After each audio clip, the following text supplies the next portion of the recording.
నమస్కారం. వెల్లనస్కి స్వాగతం. ముందుగా ముఖ్యాంశాలు. నియోజకవర్గంలో ఘనంగా మట్టల ఆదివారం ర్యాలీలు. ఘనంగా సీతారాముల కళ్యాణం. పట్నంలోని నస్రోపేట రోడ్డులో గల Emmanuel Telugu Baptist church Sunday school superintendent Mary Ratnam, pastor అమ్మ మేరీ షారోన్ ఆధ్వర్యంలో మట్టల ఆదివారం ర్యాలీ ఘనంగా నిర్వహించారు. కార్యక్రమంలో భాగంగా పాస్టర్ రెవరెండ్ స్పర్జన్ కుమార్ ప్రారంభ ప్రార్థన చేయగా సంఘ అధ్యక్షుడు చాట్ల రామయ్య, సెక్రటరీ ఆసి వందనం, వైస్ సెక్రటరీ వినోద్ కుమార్లు రాజుల రాజుకే జై, త్వరలో రానున్న యేసుకే జై అంటూ నినాదాలు చేస్తూ ర్యాలీ ప్రారంభించారు. చర్చి వద్ద నుండి ప్రారంభమైన ర్యాలీ పట్నంలోని పురవీధుల్లో తిరుగుతూ ప్రభువైన యేసుక్రీస్తు సిలువలో మరణించిన తీరును ప్రజలకు వివరించారు.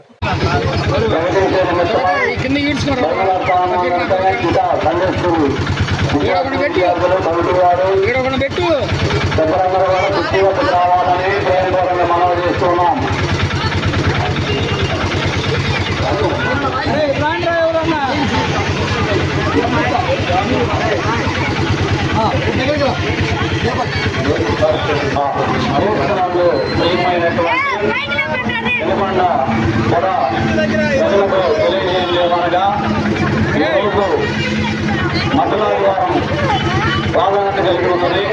యావత్ క్రైస్తవ ప్రపంచంలో ఈ మతలాదివారం అనేది ఎంతో ప్రాముఖ్యత పొందింది.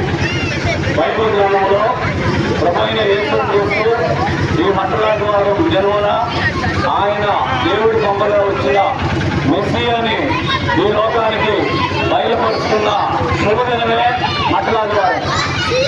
అంటే ఈ లోకాన్ని రక్షించడానికి దేవుడు భవిష్యత్తుని పంపిస్తానన్నాడు. ఆయనే మెస్సియా. ఆ మెస్సియా ప్రభువైన యేసుక్రీస్తుని ఈ రోజు ఆయన ప్రతి ఆలోచించడానికి తెలియపరిచాడు. కాబట్టి ఈ లోక రక్షకుడైన మెస్సియా అయిన యేసుక్రీస్తు ద్వారా ఈ లోకానికి శాంతి, సమాధానం, రక్షణ కలగాలనేది దేవుని ఉద్దేశం. అలాంటి ఆయన యొక్క మతలాదివారం ప్రాధాన్యతని తెలియజేయడానికి మేమందరం వేదికగా బయలుదేరుతా ఉన్నాం. మరి అక్కడ ప్రజలందరూ కూడా మతలాదివారం శుభాకాంక్షలు తెలియజేస్తున్నాం.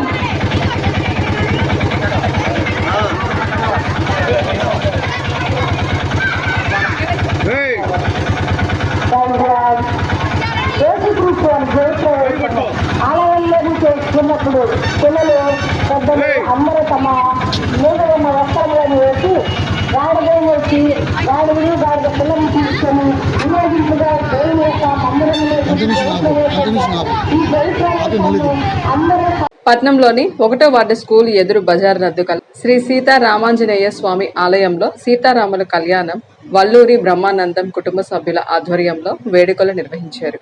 ఆలయ ఆవరణలో శ్రీరామనవమి సీతారాముల కళ్యాణ మహోత్సవం సందర్భంగా 9వ రోజు నేడు దాతల సహాయ సహకారాలతో భారీ మహా అన్నదాన కార్యక్రమాన్ని నిర్వహించారు. ఈ కార్యక్రమంలో రామయోగి మాస్టర్ నరసయ్య, అచ్యుత సుబ్బారావు, అప్పారావు, ప్రసాదరావు, చిత్రకారులు Venkateswarlu, SR colour lab Satish, Jagadish, Kalyan, Chinna, Gudipati Chandram, గంగిరేణి Ravi తదితరులు పాల్గొని శ్రీ సీతారామాంజనేయ స్వామి గుడి యొక్క విశిష్టతను వివరించారు.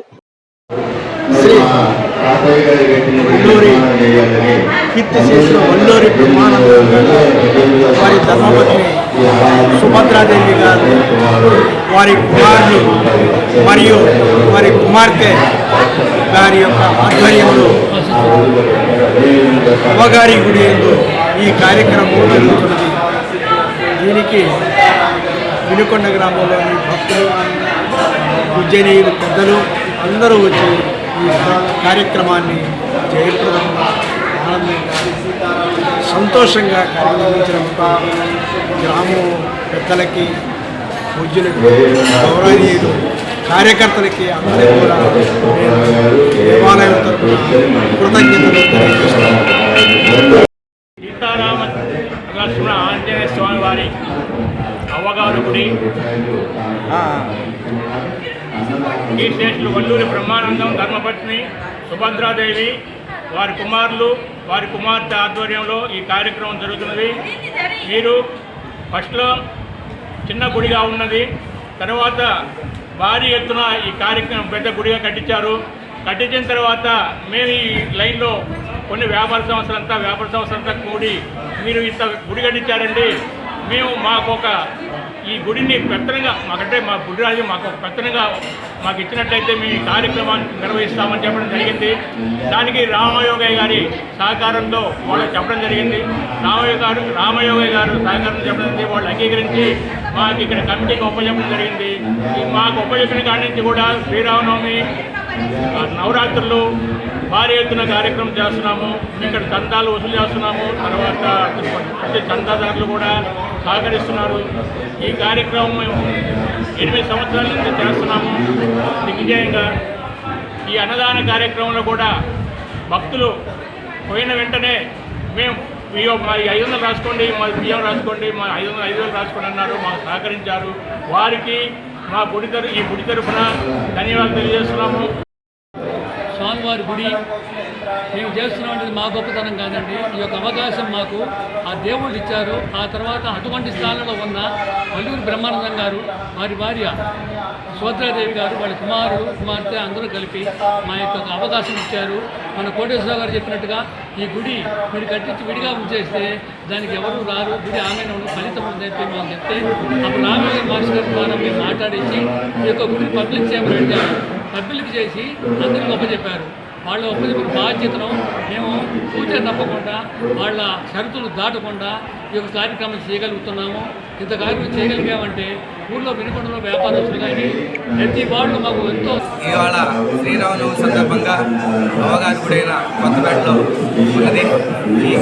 ఈ గుడిని వల్లూరి బ్రహ్మానందం గారు, వారి ధర్మపత్ని సుభద్రాదేవి గారు ఇరువురు కలిసి వారి సొంత ధనంతో ఈ గుడిని నిర్మాణం చేయడం జరిగింది. అనంతరం ఈ బజార్లో వీళ్ళందరికీ అంటే కమిటీ సభ్యులందరికీ ఈ గుడిని అప్పచెప్పి దీన్ని దివ్యంగా అద్భుతంగా రూపుదిద్దే చేసి కార్యక్రమాలు నిర్వహించాలని వారు కోరడం జరిగింది. దాని సందర్భంగా శ్రీరామనవమి సందర్భంగా ఈరోజు ప్రజలందరికీ అన్నదాన కార్యక్రమం జరుగుతుంది. దీనికి సహకరించిన వాళ్ళంతా కమిటీ మెంబర్లు ఉన్నారు. వీరందరూ కూడా రామ్మోహన్ రావు గారు, సతీష్ గారు, ప్రసాద్ గారు, అచ్యుత కోటేశ్వరరావు గారు, జగదీష్ గారు, చిన్నా గారు, చిన్న వెంకటేశ్వర గారు, అప్పారావు గారు, రామయోగ మాస్టర్ గారు, నర్సయ్య గారు, పూర్వాడి చంద్రశేఖరరావు గారు, వీరందరూ సహాయ సహకారాలతో ఈరోజు అన్నదాన కార్యక్రమం సుమారు 5,000 మందికి పైగా ఈరోజు అన్నదాన కార్యక్రమం జరుగుతుంది. ఇది అందరి సహకారంలో జరిగినందుకు అందరికీ ధన్యవాదాలు. మండలంలోని కొండ కింద ఉన్న ఉప్పరపాలెం గ్రామంలో గిడియన్స్ బాప్టిస్ట్ మినిస్ట్రీస్ వారి ఎలోహిం చిల్డ్రన్ ప్రే సెంటర్ ఆధ్వర్యంలో మట్టల ఆదివారం ఘనంగా నిర్వహించారు. కార్యక్రమంలో భాగంగా చిన్నారులు మట్టల చేతుకుని రాజుల రాజుకు జయి అంటూ నినాదాలు చేసి వీధులలో ప్రత్యేక క్రైస్తవ భక్తి గీతాలను ఆలపిస్తూ ర్యాలీని నిర్వహించారు. కార్యక్రమంలో నిర్వాహకులు అనిత, వినీల్, సండే స్కూల్ చిన్నారులు పాల్గొన్నారు. ఎంఐఎం పార్టీ ఆధ్వర్యంలో పల్నాడు రోడ్డులో ఉన్నటువంటి కాంగ్రెస్ పార్టీ ఆఫీసులో అఖిలపక్ష పార్టీ సమావేశం నిర్వహించారు. కార్యక్రమాన్ని ఉద్దేశించి వినుకొండ మజ్లిస్ పార్టీ అధ్యక్షుడు షేక్ బాజీద్ మాట్లాడుతూ రాజ్యాంగ వ్యతిరేక విధానాలకు పాల్పడుతున్న ఎన్డీఏ ప్రభుత్వానికి తగిన గుణపాఠం చెప్పాల్సిన సమయం ఆసన్నమైందని చెప్పారు. నూతన వక్ఫ్ సవరణ చట్టం రూపం దాల్చక ముందే ప్రతి ఒక్కరూ అడ్డుకోవాలి అని పిలుపునిచ్చారు. పంజాబ్ తరహా రైతు ఉద్యమం వలె ముస్లిం సమాజం సిద్ధమవ్వాలి అని తెలియజేశారు. నూతన వక్ఫ్ సవరణ చట్టం వల్ల భావి భారతాల భవిష్యత్తుకి సంబంధించిన అభివృద్ధి ప్రశ్నార్థకంగా మారుతుంది అని ఆవేదన వ్యక్తం చేశారు. ఎన్డీఏ ప్రభుత్వం నూతనంగా తీసుకువచ్చిన వక్ఫ్ సవరణ చట్టాన్ని రద్దు చేయాలని డిమాండ్ చేశారు. ఇంతటితో వెన్నెల న్యూస్ సమాప్తం. తిరిగి రేపటి వెన్నెల న్యూస్లో కలుసుకుందాం. నమస్కారం.